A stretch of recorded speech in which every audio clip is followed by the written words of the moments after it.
Berarti Allah di mana? Allah di langit. Yang bilang Allah di langit siapa? Allah.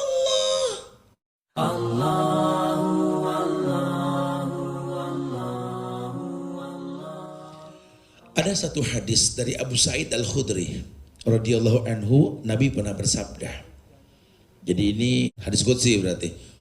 Kata Allah, Musa, "Lau anna samawati sab'a wa amirahunna ghairi." Musa, kalau 7 lapis langit dan isinya, bintangnya, galaksinya, bulan, semuanya, langit dan isinya, 7 lapis langit, kecuali aku, kata Allah.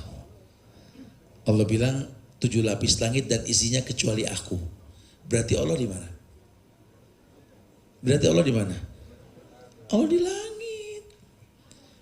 Kalau 7 lapis langit dan isinya kecuali aku, kata Allah, kan begitu. Yang bilang Allah di langit siapa? Allah. Makanya kalau ada ustadz bilang Allah di mana-mana mah aneh. Lawang yang bilang Allah di langit Allah. Katanya kalau orang yang yakin Allah di langit Wahabi. Kan Allah mau Allah Wahabi. Mentang-mentang kita laki Wahabi, perempuan Wahumi gitu ya.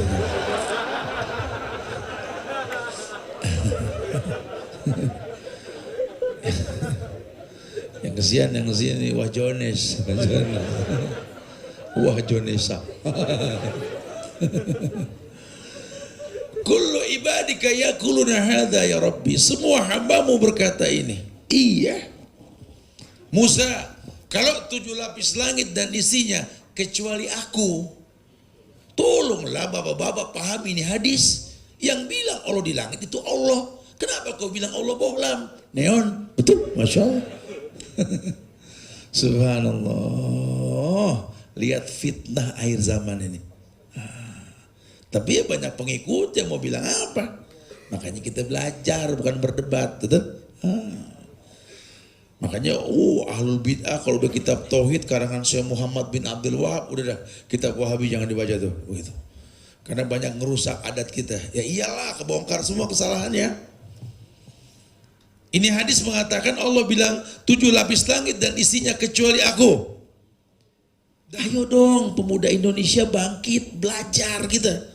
Kita jadi gak terombang ambing sama fitnah YouTube, fitnah sosmed. Ini kan lagi di-up nih ustadz-ustadz khusus untuk merusak akidah.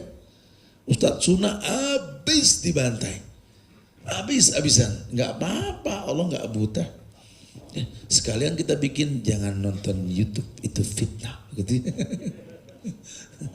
Masya Allah, ayo belajar supaya kita tahu. Sehingga nanti terarah, karena back to zero banget loh. Balik ke nol loh, dosa kita terhapus kalau tauhid kita betul. Sayang kan kalau tauhid kita nggak betul. Apalagi sampai berkata Tuhan di mana-mana. Loh, itu juga ayat kan, Ustaz, Allah yang bilang. Ya, Allah yang mengatakan bahwa wa huwa ma'akum aina ma kuntum. Dia bersama kamu dimanapun kamu berada. Allah yang dimaksud. Oh iya, tapi kebersamaannya bukan seperti makhluk. Katanya nggak mau dibilang makhluk. Contoh. Ini saya nih begini bertiga nih. Kalau umpama background belakang tuh langit, bulan purnama, betul? Ngobrol backgroundnya bulan purnama. Adit bilang, Ustaz, rembulan selalu bersama kita. Ustaz. Alvin nyaut, gitu ya. Sebelum dia nyaut ya. Ya boleh dia bilang rembulan bersama kita. Ya karena rembulan dekat, tapi kan jauh. Ini yang dimaksud kebersamaan gitu loh. Lawang makhluk sama makhluk saja dekat tapi jauh. Apalagi makhluk dengan Allah. Jangan dibilang Allah bersama kita. Ini bahayanya akidah ini. Kalau salah paham kita. Yang dibilang bersama dengan kita ilmunya Allah. Allah tahu. Tapi kan Allah bilang turun di sepertiga malam di langit dunia, Ustaz. Iya Allah yang ngomong, udah jangan bayangin turunnya. Kayak Ustaz turun dari mimbar, turun tangga. Ya nggak boleh begitu. Ya, ada yang ngayal pakai perosotan cepet. Ya Allah nggak boleh begitu. Nggak boleh. Aswal anhu bid'ah. Nanyanya itu jadi bid'ah. Dulu nggak ada, sahabat nggak ada yang berani nanya. Ini kita akhir zaman ini, Masya Allah. Sampai dibayangin, sampai dihayalin. Sekarang kalau Allah turun ke langit dunia ketika sepertiga malam, Ustaz. Sepertiga malam di Indonesia misalkan jam 3. Kan di Arab baru jam berapa, Ustaz? Masih jam 11 malam. Capek dong Allah pindah-pindah. Oh kan tuh. Dia yang menyerupai dengan makhluk berarti. Kalau kita kan mengimani sudah. Udah Allah yang bilang turun ke langit dunia, ya sudah. Jangan dihayalkan. Ketika wukuf di Arafah, Allah robek langit, Allah mengintip melihat langsung kepada orang yang sedang wukuf. Bekas robekannya mana, Tat? Begitu katanya. Tuh kan. Udah jangan bayangin, emang robek langit kayak robek kertas gitu loh. Ini gaib, ini butuh iman, ya butuh iman. Kalau sudah bicara iman, kita nggak butuh rekayasa. Suruh pikirkan ciptaannya, jangan pikirkan siapa yang mencipta. Itu akidah. Kalau bisa pegang seperti ini, wallahi ngaji kita ngerontokin dosa.